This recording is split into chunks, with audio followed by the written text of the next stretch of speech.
cause humaine. Bienvenue.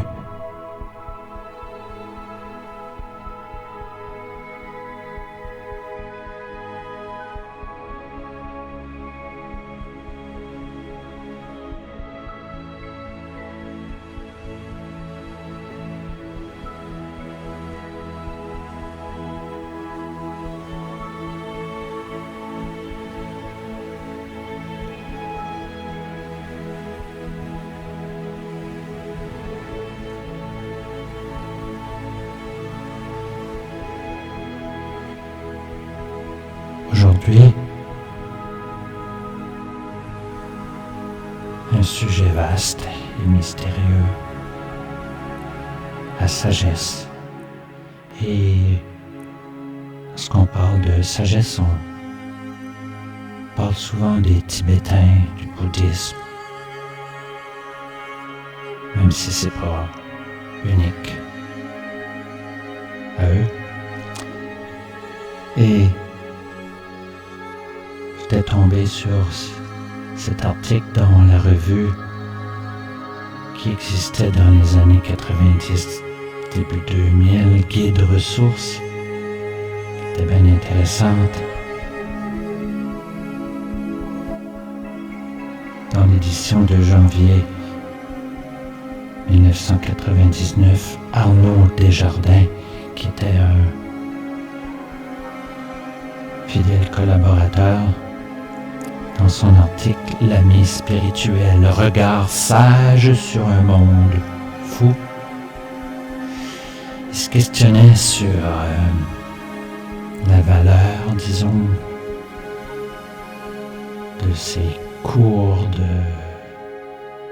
intenses de bouddhisme, ces ateliers, ces séances, ces retraites.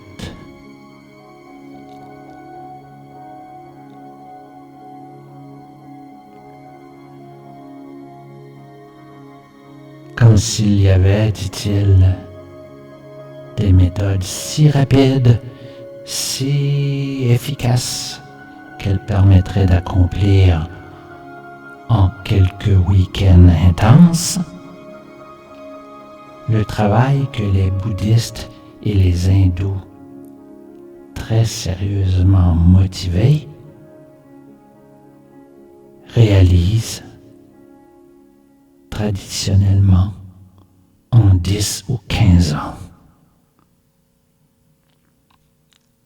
Un Tibétain fera 3 retraites de 3 ans pour arriver à une connaissance de soi libératrice. 3 retraites de 3 ans.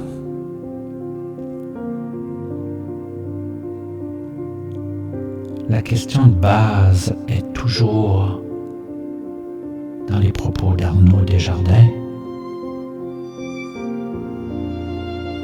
Qu'est-ce que je veux, moi?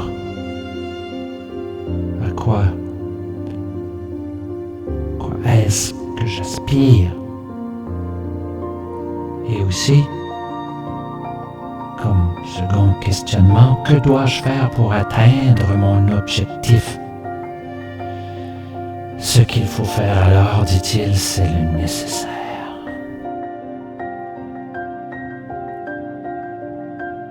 Ces sages, ces gens qui ont des niveaux élevés de connaissance de soi, qui sont reconnus comme sages,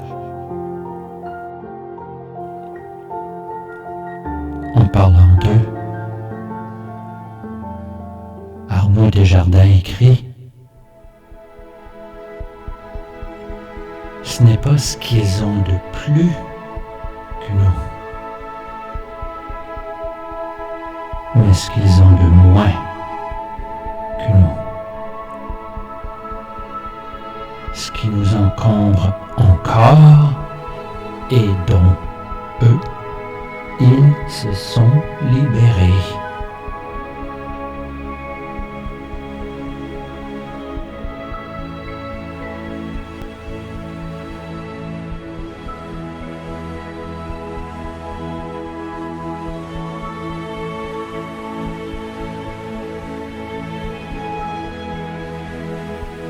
comment aborder le sujet de la sagesse sans penser au Dalai Lama. On pourrait le citer longuement, mais en terminant, je vais juste vous citer une phrase intéressante qu'il a prononcée ou qu'il a écrite quelque part. Ce qui me surprend le plus chez l'homme occidental,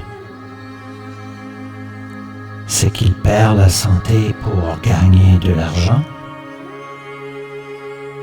et il perd ensuite son argent pour récupérer la santé.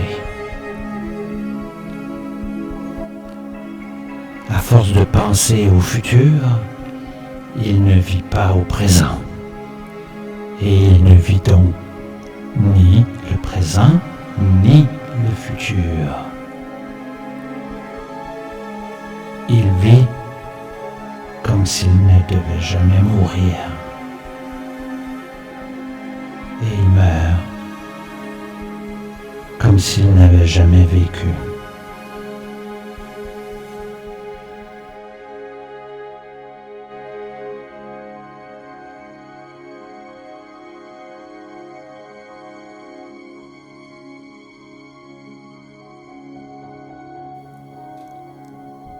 Merci d'avoir été là et à une prochaine.